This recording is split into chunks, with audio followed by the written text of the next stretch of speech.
Hello दोस्तों, आज मैं आपके लिए फिर से हिस्ट्री में वो क्वेश्चंस लेके आया हूँ जो कि आपके एग्ज़ाम में बार बार पूछा जाता है। ये सारा क्वेश्चंस रिपीट होते रहता है एग्ज़ाम में, चाहे वो आपका एसएससी का एग्ज़ाम हो या रेलवे का एग्ज़ाम हो या अदर कोई भी एग्ज़ाम हो। तो आप इसलिए ये वीडियो पूरा देखें ताकि आपका कोई भी क्वेश्चंस अगर नेक्स्ट एग्ज़ाम में आता है तो वो आप छोड़ के नहीं आए। इसलिए इसके लिए आप वीडियो पूरा देख लीजिए। और इसी टाइप का वीडियो जो है चैनल पे बहुत सारा पड़ा हुआ है, तो उसको आप जाके ज़रूर देखें ताकि आपका हिस्ट्री लगभग 95% कंप्लीट हो जाए। जी हाँ, मैं आपको कह रहा हूँ कि अगर आप वीडियो को देखते हैं, जो भी वीडियो मैं अपलोड कर रहा हूँ हिस्ट्री का, उससे अगर आप देख लेते हैं तो आपका हिस्ट्री 95% कंप्लीट हो जाएगा। ठीक है, क्योंकि यही सारा क्वेश्चंस एग्ज़ाम में बार बार रिपीट होते रहता है। तो मेरी बात को आप ध्यान से सुने, इसलिए आप ये वीडियो पूरा देखिए। तो चलिए स्टार्ट करते हैं। और आपसे रिक्वेस्ट है कि अगर आप चैनल पे नए हैं तो चैनल को ज़रूर से ज़रूर सब्सक्राइब कर लें ताकि आपको इस तरह का वीडियो मिलता रहे, वो भी फ्री में। चलिए, क्वेश्चन है कि फैजी निम्नलिखित में से किसके दरबार में रहा है। तो याद रखना कि फैजी जो है वो किसके दरबार में रहा करते थे, तो वो रहा करते थे अकबर के दरबार में। तो ऑप्शन नंबर सी इसका करेक्ट हो जाएगा। तो नेक्स्ट क्वेश्चन है, किसके समय में मलिक मोहम्मद जायसी ने पद्मावत की रचना की थी। तो याद रखना है कि मलिक मोहम्मद जायसी ने किसके समय में पद्मावत की रचना की थी, तो उनका नाम है शेर शाह। शेर शाह के शासनकाल में इन्होंने पद्मावत की रचना की थी। किसने चौसा की लड़ाई में हुमायूं को पराजित किया था। तो जो चौसा का लड़ाई हुआ था उसमें हुमायूं को पराजित किसने किया था, तो याद रखना है शेर शाह ने हुमायूं को पराजित किया था। नेक्स्ट क्वेश्चन है कि हुमायूं का मकबरा कहाँ है। तो याद रखना है कि हुमायूं का मकबरा कहाँ है, दिल्ली में है। ठीक है, दिल्ली में हुमायूं का मकबरा है। चले नेक्स्ट क्वेश्चन पे चलते हैं, किस मुगल शासक ने 2 बार शासन किया था। तो याद रखना है कि किस मुगल शासक ने 2 बार शासन किया था, तो उनका नाम है हुमायूं। हुमायूं ने 2 बार शासन किया था। देखिए 2 से 3 बार आपके एग्जाम में ये पूछा गया है। ठीक है, चलिए नेक्स्ट क्वेश्चन पे चलते हैं। नेक्स्ट क्वेश्चन है कि भारत में बीबी का मकबरा स्थित है। तो याद रखना है कि भारत में जो बीबी का मकबरा स्थित है वो कहाँ पे है, वो है औरंगाबाद में। ऑप्शन नंबर इसका डी करेक्ट हो जाएगा। चलिए नेक्स्ट क्वेश्चन पे चलते हैं, किस युद्ध को जीतने के बाद शेर शाह ने दिल्ली में अफगान सत्ता की स्थापना की थी। तो किस युद्ध को जीतने के बाद, तो उनका नाम है बिलग्राम का युद्ध।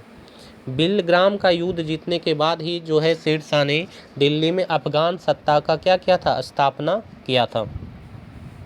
चलिए नेक्स्ट क्वेश्चन पे चलते हैं। नेक्स्ट क्वेश्चन है कि निम्नलिखित भारतीय शासकों में से अकबर के समकालीन कौन थी।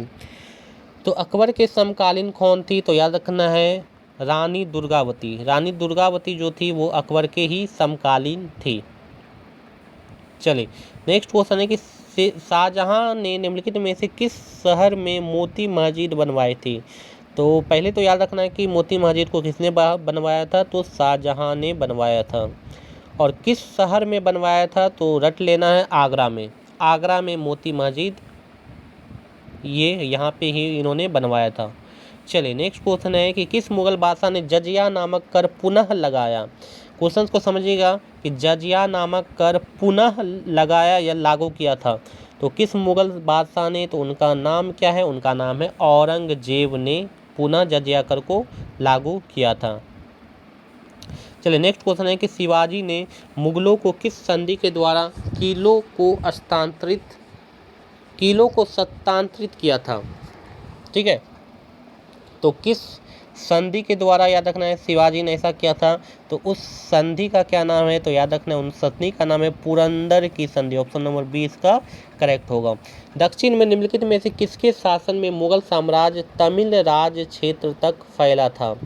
तो किसके शासनकाल में जो है मुगल साम्राज्य जो है तमिल राज्यों तक फैला हुआ था, तो वो मुगल काल किसका था, औरंगजेब का मुगल काल था। ठीक है, इनका ही शासनकाल था उस टाइम। नेक्स्ट क्वेश्चन पे चलते हैं। नेक्स्ट क्वेश्चन है कि दास्तान-ए-अमीर हमजा का चित्रांकन किसके द्वारा किया गया था। तो याद रखना है कि दास्तान-ए-अमीर हमजा का जो चित्रांकन है वो किसके द्वारा किया गया था, अब्दुस समद के द्वारा किया गया था। ऑप्शन नंबर डी इसका करेक्ट होगा। नेक्स्ट क्वेश्चन है कि ईरान के शाह और मुगल शासकों के बीच झगड़े की जड़ क्या थी। तो जो ईरान का शाह था और मुगल शासक, उनके बीच झगड़ा किसके कारण होता था, किस जगह के कारण होता था, तो उनका नाम है कंधार। कंधार के कारण ही इन दोनों के बीच क्या थी, लड़ाई थी। चलिए नेक्स्ट क्वेश्चन है कि पटना को प्रांतीय राजधानी बनाया था। तो पटना को प्रांतीय राजधानी किसने बनाया था, तो उनका नाम है शेर शाह ने बनाया था। नेक्स्ट क्वेश्चन है दिल्ली के लाल किले का निर्माण किसने करवाया था। तो ये क्वेश्चन सभी जानते होंगे क्योंकि ये क्वेश्चन बार बार एग्जाम में पूछा जाता है। तो दिल्ली का जो लाल किला है उसका निर्माण किसने कराया था, शाहजहां ने करवाया था। मुगल सम्राट अकबर के समय का प्रसिद्ध चित्रकार कौन था। तो याद रखना है कि अकबर के समय कौन चित्रकार बहुत ही प्रसिद्ध था, तो उनका नाम है दसवंत। ठीक है, दसवंत जो था अकबर के समय बहुत ही प्रसिद्ध चित्रकार थे। निम्न में से किसने मुगल काल में ऐतिहासिक विवरण लिखा। तो मुगल काल में ऐतिहासिक विवरण किसने लिखा था, तो गुलबदन बेगम ने लिखा था। तो ऑप्शन नंबर इसका बी करेक्ट होगा। ठीक है, चलिए नेक्स्ट क्वेश्चन पे चलते हैं। B sorry Gulbadan Begum option number A पे है। ठीक है, तो ए इसका करेक्ट होगा। चलिए नेक्स्ट क्वेश्चन है कि शाहजहां के दरबार में पक्षियों का सबसे बड़ा चित्रकार था।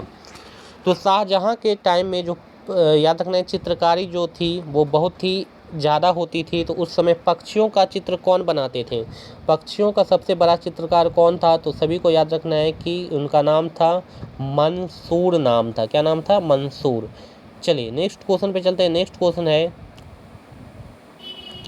किस बादशाह के अंतर्गत मुगल सेना में सर्वाधिक हिंदू सेनापति थे। ये भी क्वेश्चन आपके एग्जाम में 4 से 7 बार पूछा गया है। तो किस मुगल सेना में सर्वाधिक हिंदू सेनापति थे, किस बादशाह के समय में।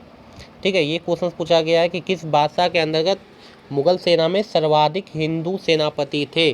तो उस बादशाह का क्या नाम है, तो सभी को याद रखना है कि उस बादशाह का नाम है औरंगजेब। चलिए नेक्स्ट क्वेश्चन पे चलते हैं कि गुलबदन बेगम पुत्री थी, किसकी पुत्री थी गुलबदन बेगम। तो याद रखना है कि गुलबदन बेगम जो है वो बाबर की ही पुत्री थी। ठीक है, चलिए नेक्स्ट क्वेश्चन पे चलते हैं।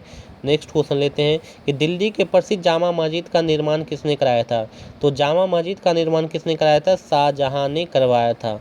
चलिए नेक्स्ट क्वेश्चन है कि साइमन कमीशन का भारत आगमन किस वर्ष हुआ था। तो साइमन कमीशन भारत कब आया था, 1928 में भारत आया था। पूछा जाएगा साइमन कमीशन कब बना था, तो 1 साल पहले 1927 में बना था। और भारत कब आया था, 1928।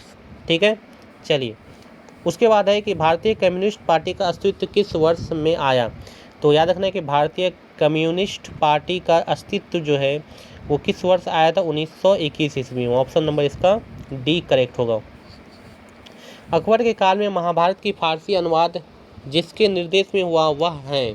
तो किसके निर्देश के अंदर जो है महाभारत का फारसी में अनुवाद हुआ था, तो उनका नाम क्या है, फैजी। फैजी उनका नाम है। चलिए नेक्स्ट क्वेश्चन है कि मुगल प्रशासन में जिले को किस नाम से जाना जाता था। तो मुगल प्रशासन में जिले को सरकार के नाम से जाना जाता था। नेक्स्ट क्वेश्चन है कि प्रसिद्ध संगीतक तानसेन का मकबरा कहाँ स्थित है। तो सभी को पता होगा क्योंकि ये क्वेश्चन बहुत बार रिपीट हुआ है एग्जाम में, 6 से 7 बार ये क्वेश्चन पूछा गया है। तो याद रखना है कि संगीतक तानसेन का जो मकबरा है वो कहाँ है, सभी को याद रखना है, ग्वालियर में। चलिए नेक्स्ट क्वेश्चन पे चलते हैं। किस मुगल बादशाह को जिंदा पीर कहा जाता है। तो जिंदा पीर किसे कहा जाता है, तो याद रखना है औरंगजेब को ही जिंदा पीर के नाम से जाना जाता है। उसके बाद है अकबर द्वारा बनाई गई कौन सी इमारत का नक्शा बौद्ध विहार की तरह है। तो अकबर के द्वारा बनाई गई इमारत का नक्शा बौद्ध विहार की तरह है, वो कौन सा इमारत है, तो उस इमारत का नाम है पंचमहल। चलिए नेक्स्ट क्वेश्चन पे चलते हैं और ये आपका लास्ट क्वेश्चन है। ठीक है, क्वेश्चन है कि मुमताज महल का असली नाम था। तो याद रखना है कि मुमताज महल का असली नाम क्या था, अजुरमंद बानो बेगम। ठीक है, तो ये था आपका लास्ट क्वेश्चन और सारा इम्पॉर्टेंट क्वेश्चन है और यही क्वेश्चन जो है एग्ज़ाम में बार बार रिपीट होता है, तो इसलिए क्वेश्चंस को आप याद कर लें। आपको वीडियो कैसा लगा कमेंट बॉक्स में आप ज़रूर से ज़रूर बताएं। अच्छा लगा तो वीडियो को लाइक करें और चैनल को ज़रूर से ज़रूर सब्सक्राइब कर लें ताकि आपको इसी तरह का वीडियो मिलता रहे। Thank you.